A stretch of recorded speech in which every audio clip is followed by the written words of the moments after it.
नमस्कार। सुनाउनुस्। काटेको घाउ त औषधि खाएर सन्चो हुन्छ माया, काटेको घाउ त औषधि खाएर सन्चो हुन्छ माया, तर छातीमा लागेको घाउ कुनै औषधि खाएर पनि सन्चो हुँदैन महोदय। हजारौँ मान्छेसँग भेट त भएको थियो, हजारौँ मान्छेसँग भेट त भएको थियो, तर तोसँग मन बस्यो, तर ऊ भाग्यमा थिएन महोदय। असाध्यै मिठो। तपाईको प्रस्तुतिमा म यो भन्न चाहन्छु।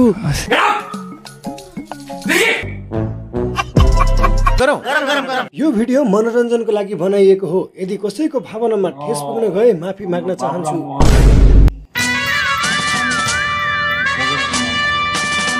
टपरीमा मुतेको जस्तो स्वर छ उसको, राम्रो छैन लय, भन्देऊ त तिमी को हो? नमस्कार साथीहरू, म बाबुराम खरेल महोदय। यो मान्छेले गीतको यसरी चमत्कार गर्छ कि जसले त्यो गीत गाएको हो त्यो मान्छे पनि एकछिन टुवा पर्दै सोच्न बाध्य हुन्छ, होइन मैले कहिले निकाले यस्तो गीत भनेर। सय ठुङ्गा फुलका हामी एउटै माडा नेपाली, स्वर्ग गाउँमै फैलिएका मेची महकारी, बटी टिका खोटी कोटी सम्पदाको अचर, बिराहरू कर गतरे स्वतन्त्र, तर बिहान घुमी। यस्तो कला नेपाल त के बिहारमा खोजे नि पाउँदैन। तैँले त बरु राम्रै गाइस, यतिको त हाम्रो नेताहरूलाई नि आउँदैन।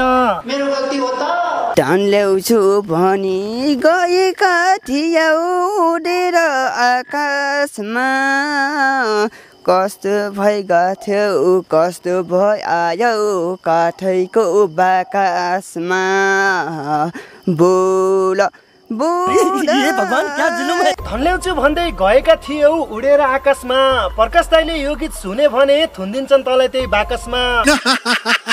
ठिकै छ अरू, ठिकै छ अरू, गाईको अनुहार पर्या गोरु। तयारी के छ? तयारी अब म अझै भाइरल भएर अझै चर्चित भएर अनि 2-4वटा गीत निकालेर अबका 1 वर्षमा पुरा गीत निकालेर पुरा नेपाल हल्लाउने। हजुर, यो चाटो पनि भाइरल हुने चक्करतिर यति छिटो फसेछ। बद्री विष्टले नि नेपाल हल्लाउँछु भने थियो, अहिले आफ्नै हल्लाउन नसक्ने अवस्था भएर बसेछ। नेपाल हल्लाउँछु भन्ने महोदय भूकम्प आयो भने पहिले सुरु भाग्छ। ट्यालेन्टको कदर नभएकाले सरकारसँग यस्तो माग राख्छ। सरकारले ठुलै कार्यक्रम राखेर सम्मान गर्न पर्ने हो, सरकारसँग मेरो माग छ। के साँच्चीकै महोदयको कुरा नेपाल सरकारले सुन्छ त? प्रधानमन्त्री ज्यूले त यस्तो पो भन्नुहुन्छ त? जनताको भविष्य के हुने हो, संविधान गणतन्त्रको भविष्य के हुने हो भन्ने हामी चिन्ता गरेका छौँ। उहाँ चाहिँ ठट्टा मजाक कमेडी प्रहसन गरिराख्नु भएको छ। आफ्नो ज्यान दाउमा राखी महोदयले दिनदिनै भिडियो हालेछन्। मान्छेले त सुनि नसक्नु थियो, अब कुकुरहरूले नि सुन्न नसकेर भुक्न थालेछन्। अरे यहाँ 2-4 दिन भए यहाँ 4-5वटा कुकुरहरू भुक्दै छ मसँग। कुकुरले मान्छे नचिनेर कुकुर भोकेको छ। अहिले मलाई गाली गर्दैमा र मेरो प्रतिभालाई बन्द गरेर राख भन्ने कुकुरहरू चुप लाएर बसे हुन्छ। म बन्द गल्दिनँ। 2-4वटा कुकुर भोक्दैमा मलाई बार हुँदैन, कसैको कुरा सुन्दिनँ। मैले आफ्नो प्रतिभा जस्तो छ त्यस्तै देखाउने हो। खाना लोकाचार खाएपछि मानाचार, म्युट गरेर हेरौँला तिम्रो प्रतिभा, नत्र त कानला हुन्छ अत्याचार। हेर्दै जा कुकुरहरू, म के गर्छु सला खाटीहरू।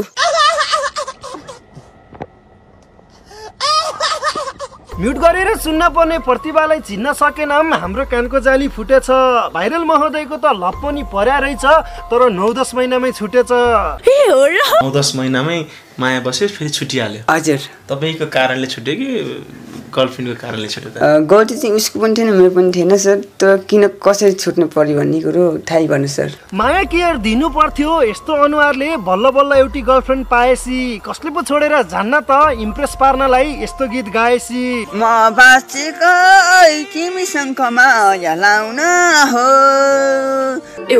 मैले पनि अर्को जोनी तिमीलाई पाउनु हो। कसरी खपुस् त बिचारीले दिनदिनै गीत गाएर सताएसी। ब्रेकअप त भइहाल्छ नि, जाबो एउटा फोटो माग्नलाई यसरी गीत गाएर पठाएसी। टाउको ठोक्दै हिँडेछु भित्तामा, कन्टेन्ट पुग्छु थाहा छैन, छिटामा एउटा फोटो पठाइदेऊ नौसाले।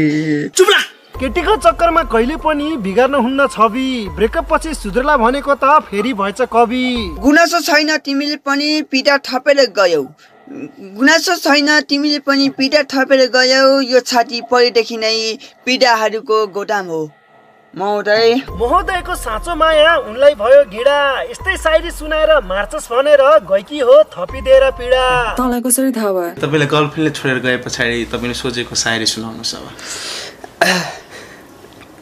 मलाई गरिब देखेर छोडेर गयो नि माया मलाई गरिब देखेर छोडेर गयो नि माया तिम्रै पोइको खुट्टामा तेल घस म त भाइरल भइहालेँ मेरो भिडियो हेरेर बस महोदय गरिब देखेर छोडिकी हैन नबोल धेरै झुट यस्तो शायरी सुनाउन भन्दा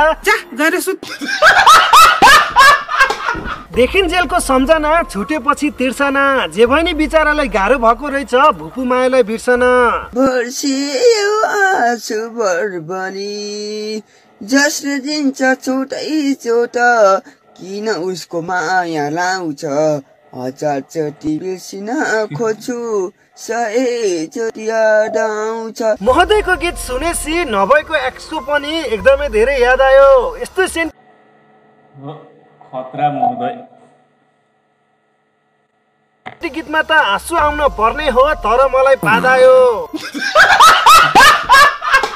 बाबु महोदयले देखाइदिन्छ अब 3-4 वटा गर्लफ्रेन्ड अगाडि पछाडि राखेर 3-4 मात्रै भेट्दैन होला अब झन् भाइले भयो भने त मैले अब 7-8 वटा अगाडि पछाडि हैन नापिस्ताले कला जस्तो भयो नि यतिको इनोसेन्ट मान्छेले त 7-8 वटी 100% पाउँछन् झुकेर नि गीत नसुनाए फेरि सुनायो भने त मुखमा टेप लगाइदिन आउँछन् कवि महोदयलाई संरक्षण गर्नुपर्छ यिनी हुन् नेपालको तारा 7-8 वटी घुमाउँछु भन्नेको हेरौँ एकचोटि पारा तिम्रो आँखा रहेछन् चिम्से चिम्से नाक रहेछ थेप्चे तिम्रो रूपले यो डिरामा लगाइदियो ल्याप्चे महोदय तिमीलाई त म यही बुढोले भनेर तपाईहरुलाई यो एपिसोड कस्तो लाग्यो धेरै राम्रो यदि राम्रो लागेको छ भने लाइक शेयर कमेन्ट अनि सब्स्क्राइब गर्न नबिर्सिनु होला हामी छिटै भेट हुनेछ अर्को नयाँ एपिसोडमा त्यतिखेरसम्म सावधान रहनु सतर्क रहनुहोस् अनि यो भिडियोबाट तपाईहरुले के कुरा सिक्नु भयो त यस्तो शायरी सुनाउन भन्दा अनि अर्को कुरा गाइज हाम्रो महोदय भाइलाई कसैले गएर पनि हेट नगर्दिनु होला उले आफ्नो ठाउँमा राम्रो गरिरहेको छ गएर बरु सक्दो साथ सपोर्ट दिनु होला यो सिर्फ मजाकको लागि मात्रै हो भिडियो हेर्नु भयो त्यसको लागि धेरै धेरै धन्यवाद ह्यापी तिहार बाइ जसले चाहिँ भने नि हजुर जतिको कविता भन्ने मान्छे यो गाउँमा के यो नेपालमै छैन हजुर आर यु कमेडी मी छोरा मान्छे न